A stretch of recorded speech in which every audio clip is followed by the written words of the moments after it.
Bonjour et bienvenue dans ce podcast spécialement fait pour vous par le cabinet Serendip.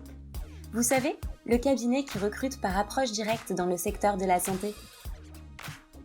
Aujourd'hui, nous recevons Stéphanie, consultante senior et directrice adjointe du cabinet Serendip.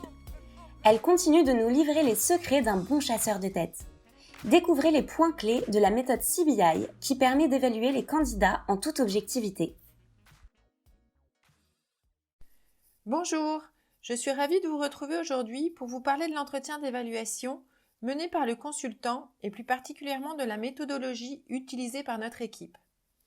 Pour recruter la bonne personne, il est important de garder une forme d'objectivité, de neutralité, alors que bien souvent nous observons que l'intuition, l'empathie, la sympathie viennent bouleverser notre évaluation et donc influencer notre décision.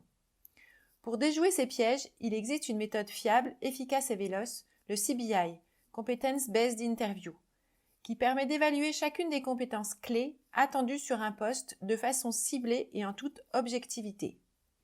Plus concrètement, comment se déroule un entretien de type CBI ? Après la phase d'accueil de l'entretien, dont l'objectif est de mettre à l'aise le candidat, où le consultant lui demande de se présenter, vient le cœur de l'entretien, qui est une phase plus directive. Le candidat est alors amené à répondre à une série de questions en détaillant et en illustrant ses réponses par des exemples concrets et précis qui mettront en exergue son input. Voici quelques questions types. Parlez-moi d'un événement qui vous a amené à revoir votre mode d'organisation. Décrivez-moi une occasion où vous avez dû présenter une idée devant un groupe de personnes. Expliquez-moi comment vous avez réussi à convaincre un client insatisfait de poursuivre la collaboration. Ou encore, quelle est la décision la plus difficile que vous avez eu à prendre et pourquoi ?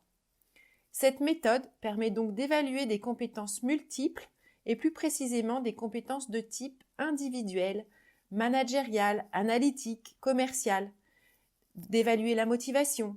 Cette liste n'est pas exhaustive bien entendu et cette méthode peut s'appliquer à tout type de talent recherché.